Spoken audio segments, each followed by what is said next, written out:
सत्संगत जी, प्यार से कहना धन निरंकार जी। महापुरुषों के, संतों के ये जो आज वचन सुने और भाव हरेक ने यही एक चेतन करने वाला कि संसार में आना मुबारक है, पर इस जीवन को भी मुबारक बना लो।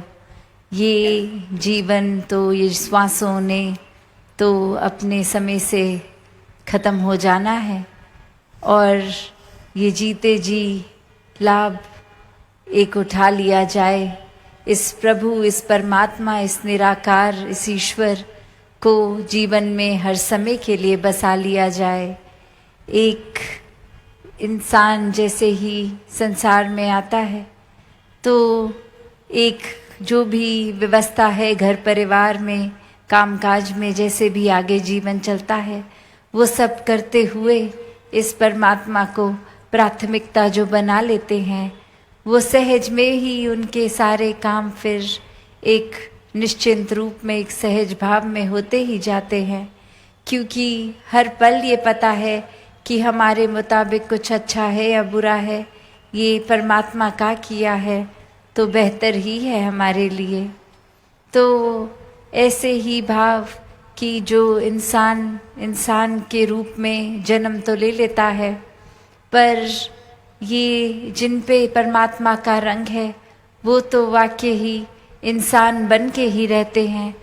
पर संसारिक दुनिया, माया इत्यादि, ये जो भी नाम से बुलाएं, ये जो रंग हो जाता है, ये होता तो उस रूप में एक लालच बढ़ाने वाला रंग, एक इच्छाओं का जो कभी ख़त्म होने ना वाला रूप। तो ऐसे एक टेम्पररी चीज़ों का जो संग करते हैं, तो वो फिर कहाँ से संतुष्टि जीवन में पाएंगे, वो फिर कहाँ से ये आनंद, ये कंटेंटमेंट के पलों को जी सकेंगे। तो भाव वही कि एक बच्चा जब पैदा होता है तो कैसे वो कुछ भी अगर बोलता है तो घर परिवार, माता पिता सब बहुत ही खुश होते हैं कि चाहे ये तोतली भाषा में ही कुछ बोल रहे हैं पर कितना प्यारा लग रहा है। पर अगर यही आयु बढ़ती जाए पर तोतलापन खत्म ना हो तो फिर वो चिंता का विषय बनता है कि अब ये उम्र बढ़ चुकी है तो शायद डॉक्टर के पास जाना होगा। एक ये चीज़ एक उम्र के हिसाब से तो ठीक थी, पर अब ये भाषा को क्लियर हो जाना चाहिए था। तो ऐसे ही अगर और एग्जाम्पल भी देखें कि अगर एक समय में कोई अगर बच्चा क्रिकेट कोचिंग के लिए जा रहा है तो पहले तो 1-2 हफ्ते अगर सिर्फ बॉल बैट पे लगे ही, चाहे वो फिर दूर शॉट जाए ना जाए, पर वो सिर्फ इसी के लिए ही कोच वेरी गुड बोल देगा बच्चे को कि देखो ये तो अच्छा है ना कि आपके बैट पे बॉल अब लग रही है। और धीरे धीरे वो प्रोग्रेस होता है कि अब वो सिखाते हैं कि बैट को सही तरीके से कैसे पकड़ा जाए, अपनी टाइमिंग को कैसे ठीक किया जाए, जिस दिशा में चाहते हो बॉल जाए उस दिशा में कैसे ये बल्ले को घुमाना है। तो ऐसे अगर ये सब सिखाने के बाद भी 3-4 महीने बीत जाएं और वो बच्चा फिर भी एक सिर्फ उतना ही अचीव कर पा रहा है जो शुरुआत में, तो फिर चाहे पहले उस चीज़ के लिए कोच ने खुद मुबारक बोला हो, वेरी गुड बोला हो, अब उसी चीज़ पे उस बच्चे को डांट भी पड़ेगी कि कब से यहीं अटके हो, आगे भी तो प्रोग्रेस करो, ये स्किल अब तक तो डेवलप हो जाना चाहिए था। तो बात वही कि हम चाहे कितने भी उदाहरण देख लें, एक वही बात आती है जो हम बचपन से एक सीखते हैं कि अगर दवाई किसी को देनी है तो ऐसे अगर वो इंसान या कोई वो नहीं ले पा रहे दवाई तो उसको लड्डू में डाल दिया कि चलो कोई मीठी चीज़ का ही एक सहारा लेकर, असल में तो वो दवाई बस किसी तरह शरीर में जाए, एक असर उस दवाई का हो जाए। और यही तो हम कर रहे हैं इंसान भी कि ये रूप, ये प्रोग्रेस की एक समय की शुरुआत से लेके अगर समय बीत भी गया तो क्या वहीं अटके हुए हैं, या वाकई ही हम ये विस्तार की ओर जा रहे हैं। ये हम स्पिरिचुअली एक आध्यात्मिक रूप में अपना एक जो स्टार्टिंग पॉइंट था कि कहीं किसी तरीके से जुड़े या किसी भी तरीके से ये आध्यात्मिक रूप को अपनाया, तो क्या जो पहले दिन जहाँ हम थे आज भी वहीं हैं, या फिर एक और गहराई में उतरे हैं।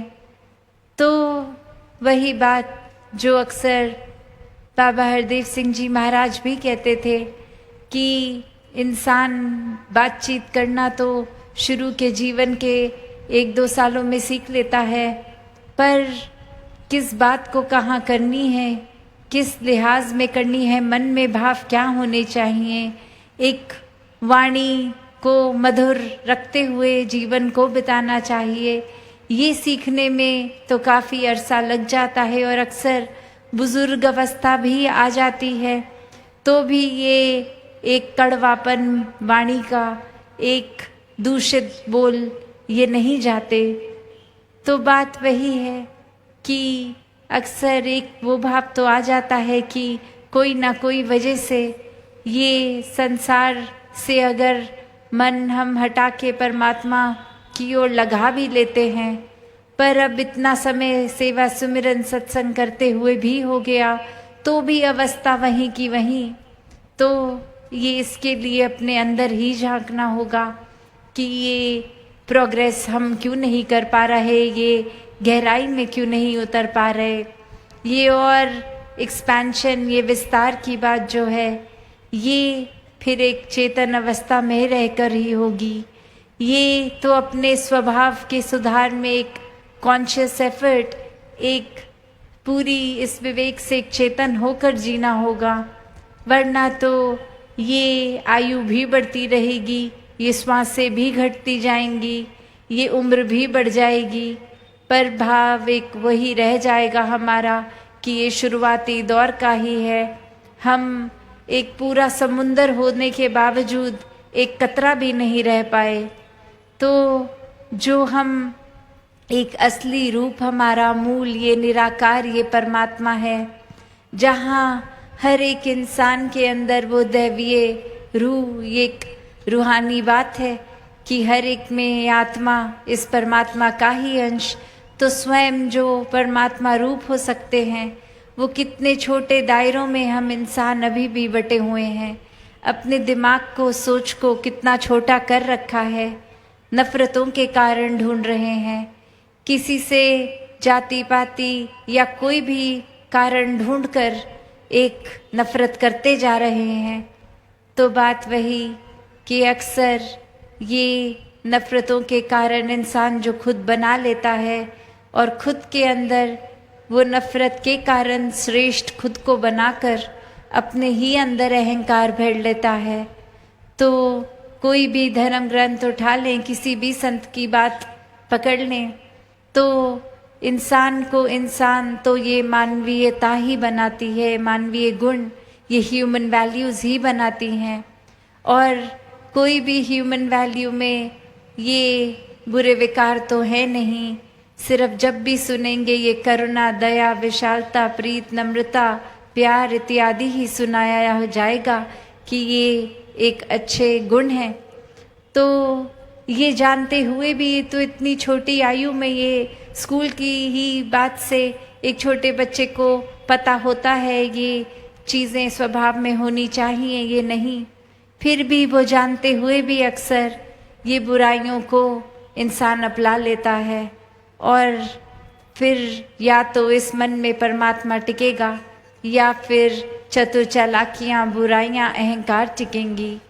तो अपना जीवन हमें किस तरफ लेके जाना है, ये परमात्मा तो हर समय ही सच्चा है, हर समय हर जगह एक बराबर ही उपस्थित है।